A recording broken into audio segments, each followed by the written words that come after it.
వీటిలో మనం breaking news చూస్తున్నాం. ఎన్నికల అనంతరం చెలరేగిన గొడవతో గుంటూరు జిల్లా సత్తెనపల్లిలో టెన్షన్ వాతావరణం నెలకొంది. పోలీసులు 144 సెక్షన్ అమలు చేస్తున్నారు. 2 రోజుల పాటు దుకాణాలు మూసివేయాలని పోలీసులు సూచించారు.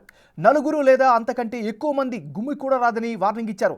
ఇక ఇదే అంశానికి సంబంధించి మరింత తాజా సమాచారాన్ని గుంటూరు నుంచి మా రిపోర్టర్ సాయి శంకర్ అందిస్తారు. సాయి శంకర్, చెప్పండి, మీ దగ్గర ఉన్న అప్డేట్స్ ఏంటి, తాజా పరిస్థితి ఏంటి? ఎంఎన్ఆర్ పల్నాడు జిల్లాకు సంబంధించినటువంటి ఘర్షణల నేపథ్యంలో జిల్లా వ్యాప్తంగా కూడా 144 సెక్షన్ అమలు జరుగుతున్నటువంటి పరిస్థితి ఉంది. దాంతోపాటు స్వచ్ఛందంగా అంటే 144 సెక్షన్ అనేది ఓన్లీ మనుషులు గుమిగూడకుండా ఎక్కడన్నా గ్యాదరింగ్ జరగాలన్నా కూడా కంపల్సరీగా పోలీసుల యొక్క పర్మిషన్ తీసుకోవాల్సినటువంటి పరిస్థితులు ఉంటాయి. ఎక్కువ 4 కంటే కూడా ఎక్కువ మంది ఉంటే కూడా కంపల్సరీగా పోలీసులు అదుపులోకి తీసుకునేటటువంటి సిచ్యువేషన్లు ఉంటాయి. అయితే వీటితో పాటు షాపులకు సంబంధించినటువంటి వాటిని కూడా మూసివేయాలనే విధంగా కూడా పోలీసులు అయితే విజ్ఞప్తి చేసినటువంటి పరిస్థితి ఉంది. ఉదయం నుంచి కూడా అనేక ప్రాంతాల్లో పల్నాడు జిల్లాలో కూడా అనేక ప్రాంతాల్లో కూడా కొన్ని షాపులు అయితే మూసివేసినటువంటి పరిస్థితి ఉంది. కానీ కొన్ని షాపులు అయితే ఉదయం నుంచే తెరుస్తున్నారు అనే విధంగా కూడా తెలిసినటువంటి పరిస్థితి ఉంది.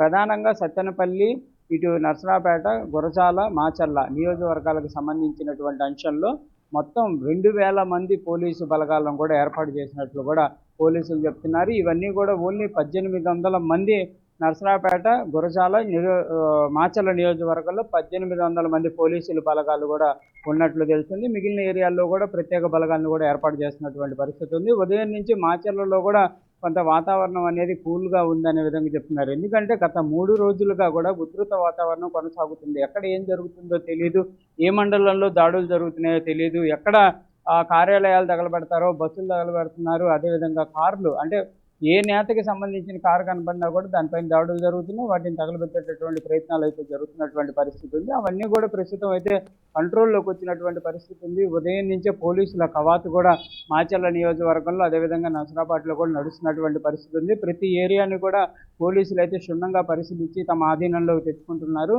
ఎక్కడన్నా కూడా జనాలు కనుక గ్యాదర్ అయితే మాత్రం వాళ్ళ వెంటనే పంపించేటటువంటి ప్రయత్నం చేస్తున్నారు. దాంతోపాటు పార్టీలకు సంబంధించినటువంటి నేతలందరినీ కూడా హౌస్ అరెస్టులు చేస్తున్నటువంటి పరిస్థితి ఉంది. ప్రస్తుతం గుంటూరు జిల్లాకు సంబంధించినటువంటి అనేక నేతలు కూడా పల్నాడు ప్రాంతంలోకి వెళ్లాలనే విధంగా నిర్ణయం తీసుకున్నారు టీడీపీ తరఫున. వాళ్ళందరినీ కూడా గుంటూరులోనే గృహ నిర్బంధం చేస్తున్నటువంటి పరిస్థితుల్లోనే ముందుగానే వాళ్ళకు నోటీసులు ఇచ్చి హౌస్ అరెస్టులు అయితే చేస్తున్నటువంటి పరిస్థితి ఉంది. ఎవరిని కూడా పల్నాడు జిల్లాకి కూడా నేతల్ని రానిచ్చేటటువంటి పరిస్థితి అయితే ప్రస్తుతం లేదు. కంపల్సరిగా ప్రతి వాహనాన్ని కూడా క్షుణ్ణంగా పరిశీలించిన తర్వాతే పల్నాడు జిల్లాలోకి ఎంటర్ చేస్తున్నటువంటి పరిస్థితి ఉంది. ఎవరైనా కొత్త వ్యక్తులు వచ్చినా లేకపోతే పార్టీలకు సంబంధించినటువంటి నేతలు వచ్చినా వారిని అక్కడికక్కడే తిరిగి పంపించేటటువంటి ప్రయత్నం చేస్తున్నారు, లేకపోతే అదుపులోకి తీసుకునేటటువంటి ప్రయత్నం అయితే జరుగుతుంది.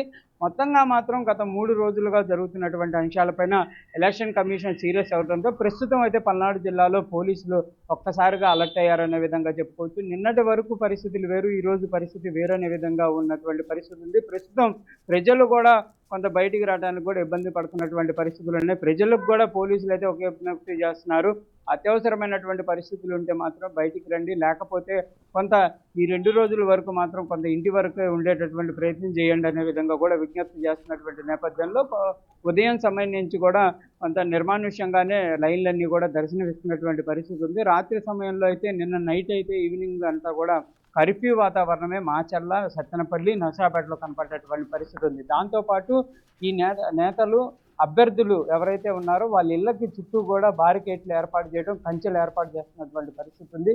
వారి ఇళ్ల దగ్గరకు కూడా కార్యకర్తలు ఎవరన్నా రావాలన్నా కూడా కంపల్సరీగా పర్మిషన్ తీసుకునే విధంగా కూడా పోలీసులు అయితే చెప్తున్నారు. నేతలందరినీ మాత్రం గృహ నిర్బంధంలో ప్రస్తుతం ఉంచినటువంటి నేపథ్యంలో ప్రస్తుతం పల్నాడు జిల్లాలో మాత్రం కొంత ప్రశాంత వాతావరణం కొనసాగుతున్నటువంటి పరిస్థితి అయితే కనిపిస్తుంది ఏమన్నారు. Right, thank you Sai Shankar.